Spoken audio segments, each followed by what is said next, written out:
10번째 시간인데요. 오늘 더 풍성한 그리스도 예수의 은혜와 평강이 예배를 사모하는 우리 모두에게 넘치시기를 간절히 주의 이름으로 축원합니다.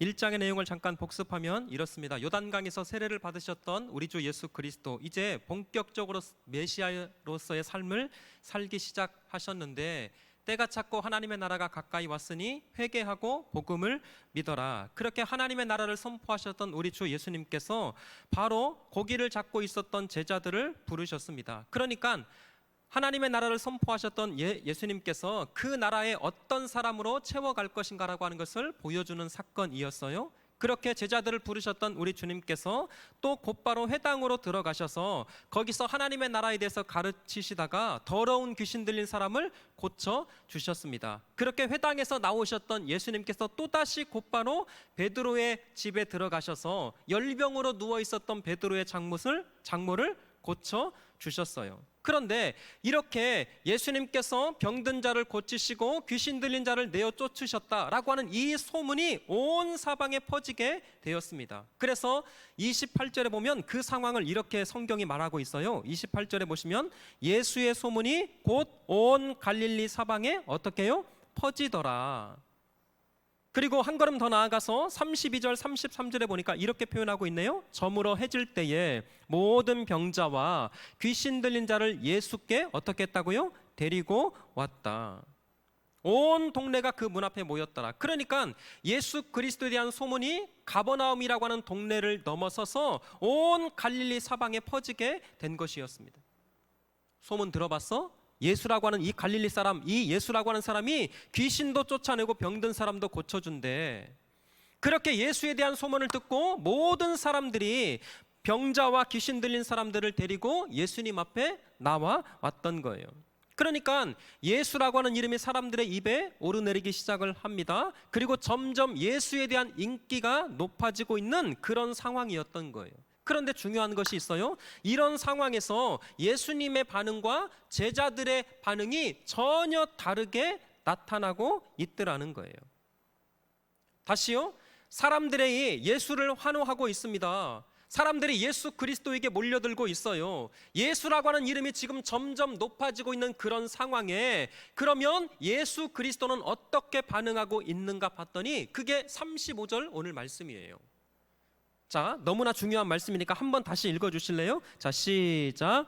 새벽 아직도 밝기 전에 예수께서 일어나 나가 한적한 곳으로 가사 거기서 기도하시더니. 아멘. 이 35절 한 구절을 통해서도 사실 1시간 제가 설교를 할 수 있을 것 같아요. 너무나 중요한 말씀입니다. 자, 우리 주 예수께서 사람들의 시선이나 사람들의 요구나 그런 어떤 환경이나 상황에 전혀 영향을 받지 않고 있습니다.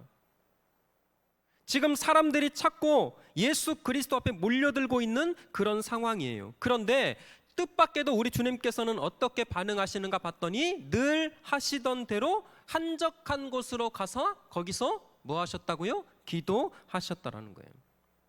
이게 예수님의 반응이었다면 제자들은 전혀 다르게 반응하고 있습니다. 다시요, 사람들이 예수를 찾고 있어요. 사람들이 점점 예수 그리스도 앞에 몰려들고 있는 상황에 이 예수님을 따르고 있었던 제자들은 얼마나 흥분했던지 36절 37절에 보시면 시몬과 및 그와 함께 있던 자들이 예수의 뒤를 따라가자. 밑줄을 쳐놓으세요. 37절 그 다음 자 시작. 만나서 이르되 모든 사람이 주를 찾나이다. 그러니까 보세요. 지금 시몬을 비롯한 제자들이 예수님께서 기도하시던 곳까지 따라오고 쫓아왔던 거예요. 근데 자, 저를 보세요. 이 뒤를 따라가다라고 하는 이 단어가 기분 좋은 상태로 쫓아갔거나 기분 좋은 상태로 지금 예수님을 따라왔던 것이 아니에요. 이 단어가 어디에서 사용됐는가 봤더니 여러분, 사냥개 아시죠? 큰 사냥개가 목표물을 찾기 위해서 냄새를 맡으며 그렇게 추적하는 그 따라가다 그 단어였어요. 그러니까 예수 그리스도가 갑자기 사라지신 거예요. 제자들이 사람들이 예수 그리스도를 찾기 위해서 눈에 불을 켜고 지금 혈안이 되어 있습니다. 예수님 어디 가셨지? 그렇게 제자들이 예수님을 찾다가 겨우겨우 추적해서 예수님을 발견을 했는데 한적한 곳에서 기도하고 계시는 그 예수님의 모습을 보고 예수님을 지금 제자들이 혼내고 꾸짖고 있는 상황인 거예요. 아니 예수님 지금 여기 뭐하고 계시는 거예요? 사람들이 예수님을 찾고 있습니다.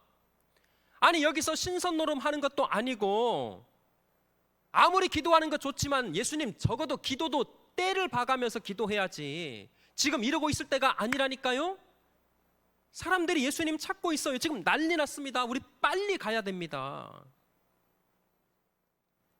지금 제자들이 이렇게 흥분한 상태에서 예수 그리스도를 채근하자 뜻밖에도 그런 상황에서 예수님의 반응은 전혀 다르게 38절 한번 볼까요? 38절 이르시되 우리가 다른 가까운 마을로 가자 거기서도 전도하리니 내가 이를 위하여 왔노라 하시고 내가 이를 위하여 왔노라. 여러분 뜻밖에도 예수 그리스도의 첫 번째 반응은 그 자리를 그냥 떠나는 거였어요.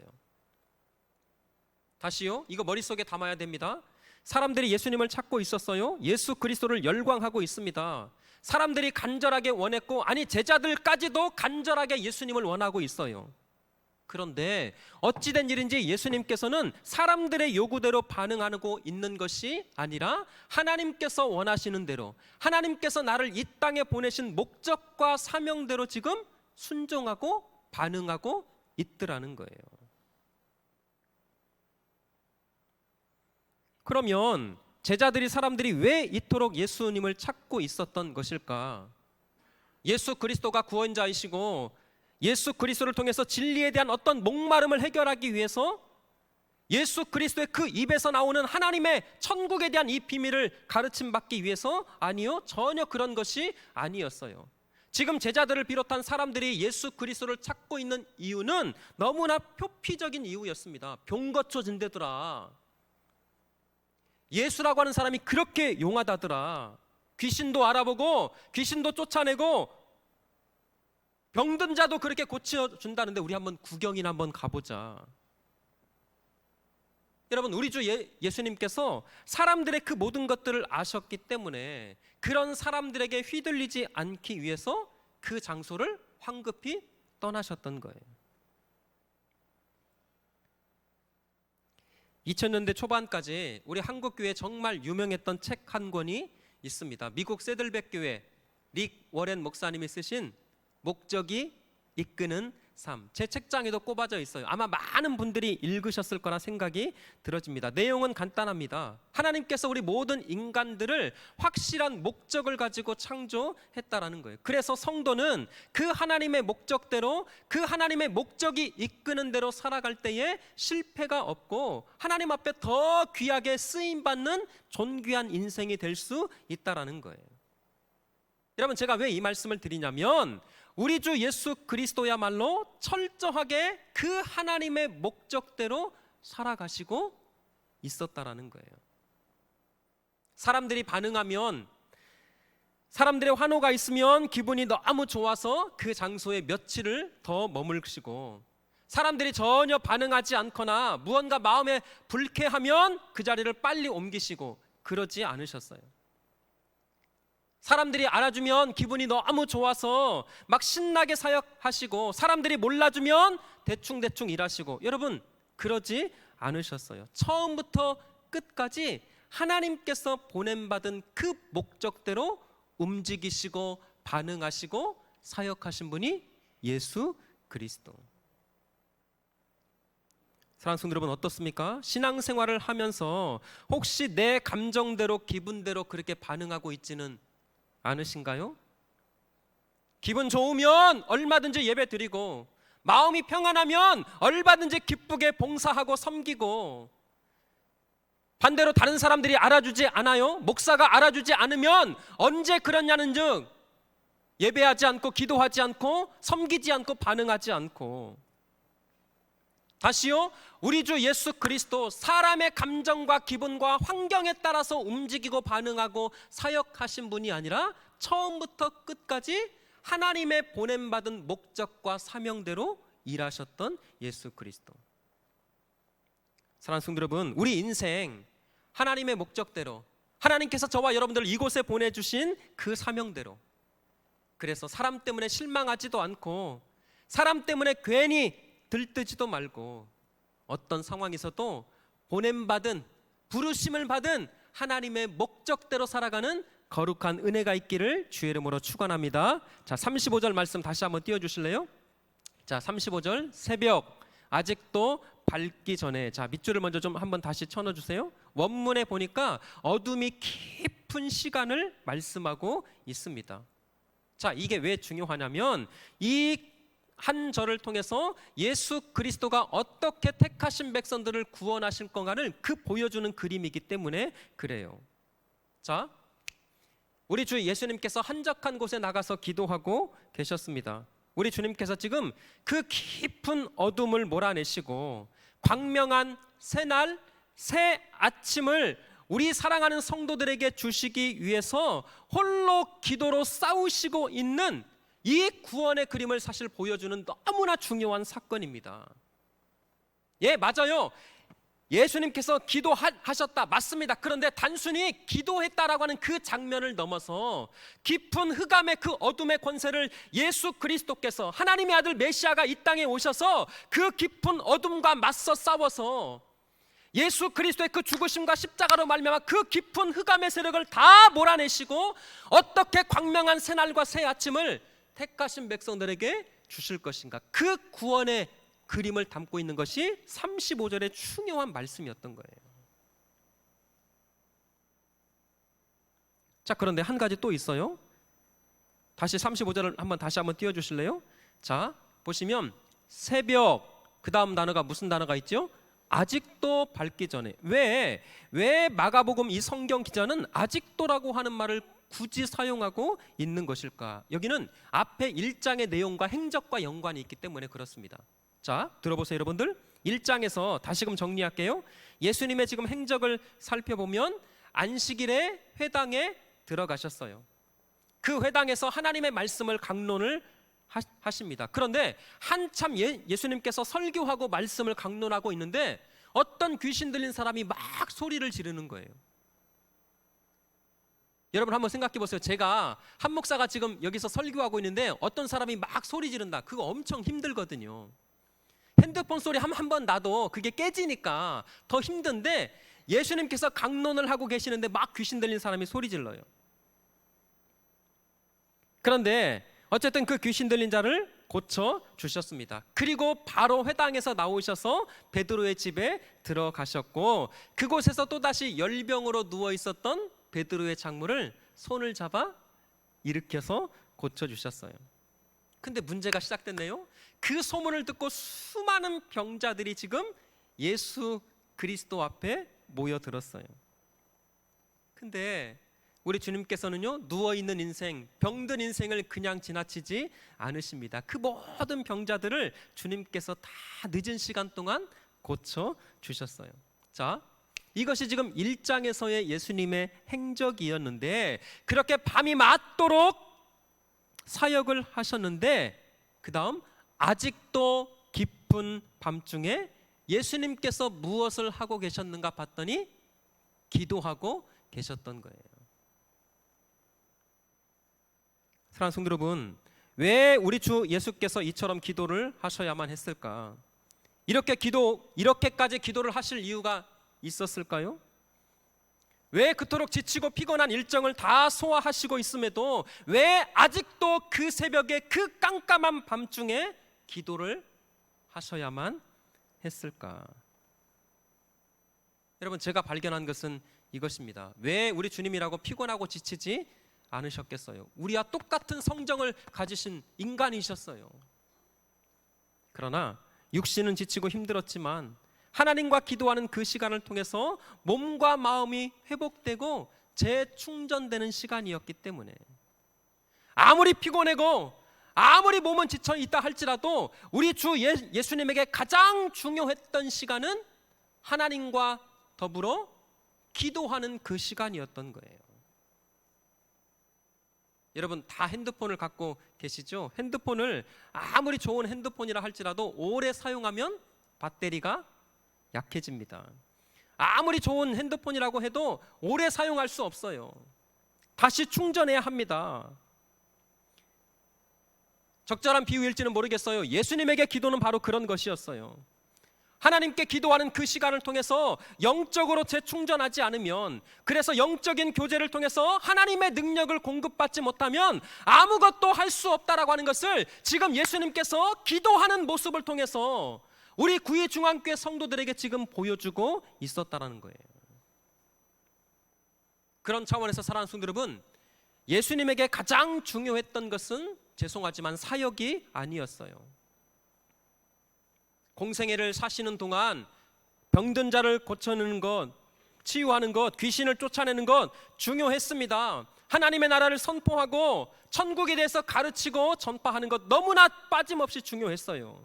그러나 여러분, 우리 주 예수에게 가장 중요했던 사역은 그 실제적인 사역보다 하나님을 만나는 시간, 하나님 앞에 엎드려 기도하는 그 시간이었음을 가장 중요하게 지금 보여주고 있는 사건이에요.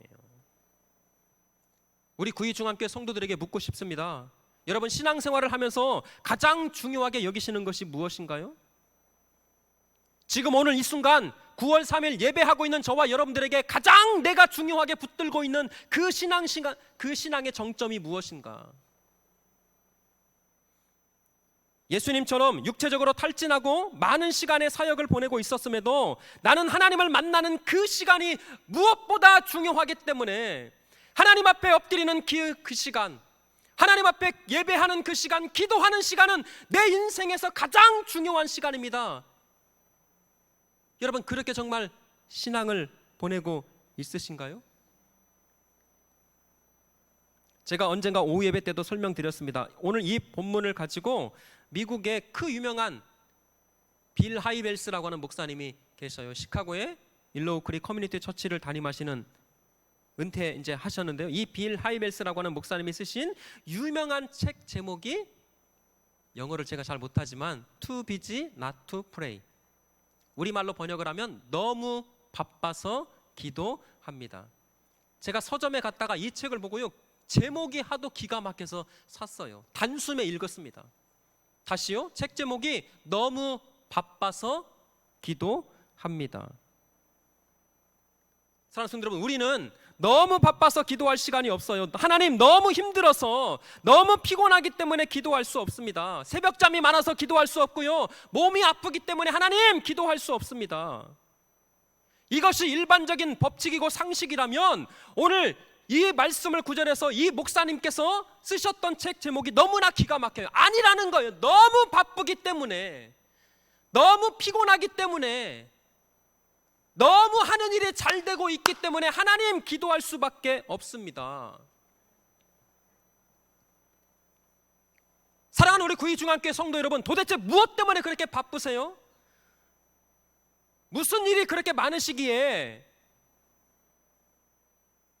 정말 기도할 수 없을 만큼, 적어도 일주일에 한 번 하나님 앞에 예배드리는 이 시간, 그것을 할 수 없을 만큼 도대체 무엇이 그렇게 바쁘시고 중요하신가요?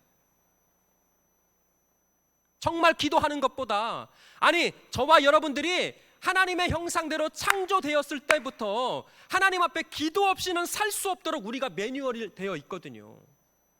근데 정말 기도보다 더 중요한 것이 있어서 왜 그렇게 기도를 못하시고 있을까? 너무 바빠서 기도할 수 없어요가 아니라, 하나님, 너무 바쁘니까, 너무 힘들어서, 제가 하고 있는 일 너무나 잘 되고 있어서 하나님, 혹시 이것 때문에 하나님 앞에 마음 뺏길까봐, 아니 하나님을 향한 이 마음이 뺏길까봐 너무나 두려워요. 내가 너무나 바쁜 것, 이것 때문에 하나님이 나에게 주신 목적과 사명을 잃어버릴까봐 하나님, 기도할 수밖에 없습니다. 사랑하는 성도 여러분, 주님 앞에 서는 그날까지 이 믿음 가지고 끝까지 승리할 수 있기를 주의 이름으로 축원합니다. 제발 기도하셔야 돼요. 한 주간 동안 제가 목사님들하고 이런 교제를 나눴습니다. 정말 부끄러운 일이지만, 목사님, 정말 설교하는 자로서 가장 힘든 것이 이것이네요. 설교를 해도 반응이 없어요. 변화가 없어요. 기도해야 됩니다. 들으면 기도해야지. 그런데 반응은 없어요.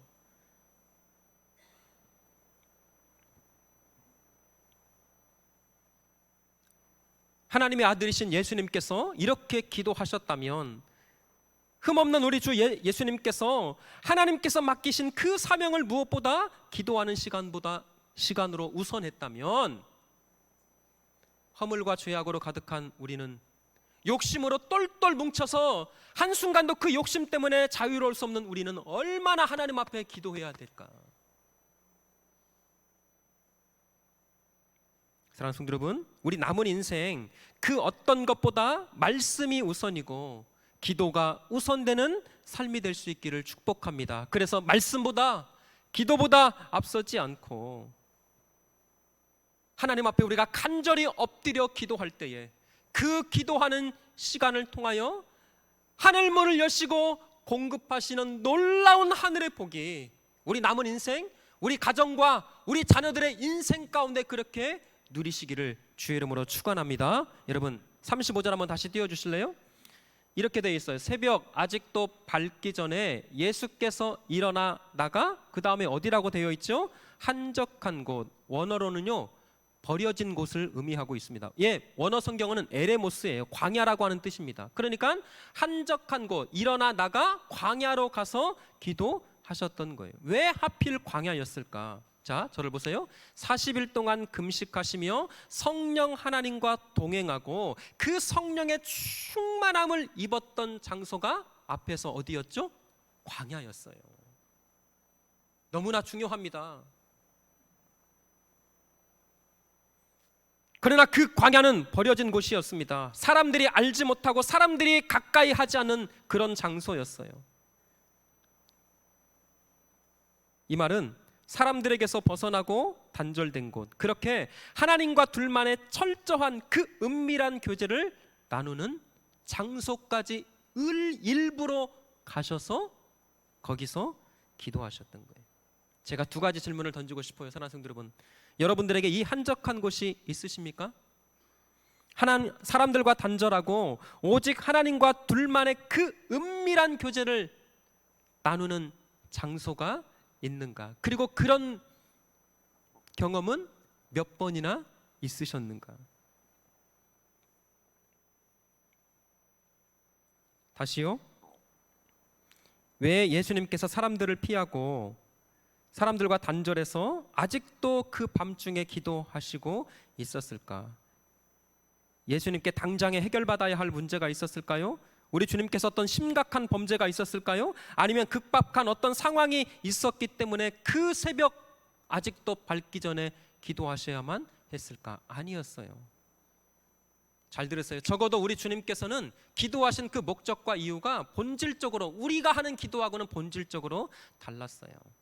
예수님의 기도는 정말 하나님을 너무나 사랑해서, 예수 그리스도의 그 기도는 하나님을 너무나 존중해서, 내가 말로만 하나님을 사랑합니다, 말로만 하나님의 뜻을 구합니다, 그것이 아니라 내가 하나님을 정말 사랑합니다, 내 인생 하나님의 도우심이 아니고는 한순간도 살 수 없습니다, 그 삶의 고백을 첫 번째로 나타냈던 것이 다른 것이 아니었어요. 헌금하는 것 아니었어요. 봉사하는 것 아니었어요. 정말 하나님을 사랑하면 기도할 수밖에 없는 거예요. 왜? 내가 하나님을 사랑하는 가장 절실한 근본적인 표현이 기도하는 것이기 때문에. 새벽을 깨워서 기도하는 것 정말 쉽지 않습니다. 3시 반에 일어나서 늦어도 4시에는 이 본당에 나와서, 여러분 일어나는 것은 저한테 진짜 쉽더라고요. 솔직한 고백입니다. 3시에 일어나는 거, 3시 반에 일어나는 거 저한테 어렵지 않아요. 근데 그 이불을 박차고 옷을 입고 여기 본당까지 나오는 게 전혀, 아니 그것이 어렵더라고요. 또 하나, 옷을 입고 본당까지 나올 수는 있더라고요. 왜? 저는 목양실에서 자거든요. 목양실에서 자서 금방 나와요. 근데 더 힘든 거, 4시에 나오든 3시에 나오든 여기에서 앉아 있을 수는 있겠는데, 여기 앉아서 정말 하나님과 깊은 그 영적인 씨름을 가지고 하나님 앞에 기도하는 것, 이건 진짜 어렵더라고요.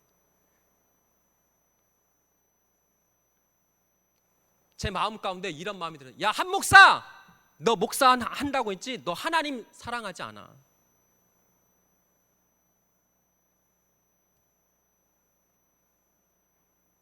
예수님의 기도는 무언가를 얻기 위해서, 내가 필요한 그 어떤 것을 채움받기 위해서 하는 것이 아니라 진짜 하나님을 사랑해서 내 인생의 참된 주인, 내가 하나님의 그 공급하심이 아니고는 살 수 없기에 하나님을 사랑해서 기도하시는 것이 예수님의 모습이었어요. 사랑하는 성도 여러분, 말씀 마치려고 그래요. 제발 우리의 신앙이 육적인 것에서 벗어나 하나님 한 분으로 만족하는 그런 영적으로 옮겨가는 신앙이 될 수 있기를 바랍니다. 하나님 한 분이면 충분해요. 야곱이 약복강가에서 하나님만 붙들고 하나님께 씨름하고 기도하고 있습니다. 그러자 하나님께서 그 야곱의 기도를 들으시고 모든 것들을 한 번에 다 해결해 주셨어요. 마찬가지예요. 우리 인생의 진정한 해답, 우리 인생의 진정한 모든 문제의 해답은 하나님이신 줄 믿습니다. 제발 하나님의 살아계심을 믿는다면 하나님의 내 인생의 모든 것들을 충족할 뿐만 아니라 우리 가정, 우리 자녀들의 모든 것들을 해결하고 책임질 수 있는 분이 진짜 하나님이라고 믿는다면 여러분, 기도의 자리 지키셔야 돼요. 성경에서 하나님과 마주했던 사람, 하나님 앞에 기도하고 그 깊은 교제를 통해서 하나님과 마주하고 하나님의 음성을 들었던 모든 사람 한 사람도 실패한 인생이 있던가요? 하나님 앞에 기도해서 망한 사람이 있던가요? 심지어는 성경에서 불의하다고 말했던 어떤 사람들, 그 사람도 하나님 앞에 간절하게 기도했더니 그 사람의 기도까지 들으셔서 역전시켜준 일이 많이 있어요. 마지막입니다. 왜 주님께서 그렇게 기도하셔야만 했을까? 39절 때문에 그래요. 사실은 39절, 자 같이 한번 읽겠습니다. 시작. 이에 온 갈릴리에 다니시며 그들의 여러 회당에서 전도하시고 또 귀신들을 내쫓으시더라. 사실은요, 예수님의 기도와 예수님의 사역은 뗄래야 뗄 수 없었던 것입니다.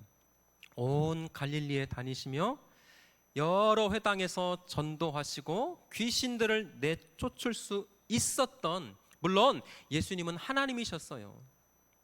그러나 그분의 사역에 있어서 하나님께 기도함으로 하나님께서 주시는 그 힘과 능력을 공급받지 않고는 온 갈릴리에 다니시며 회당에서 하나님의 나라의 그 말씀을 증거하시고 병든 자를 고치시고 귀신 들린 자를 쫓으실 수 있는 그 사역은 뗄래야 뗄 수 없었던 거예요.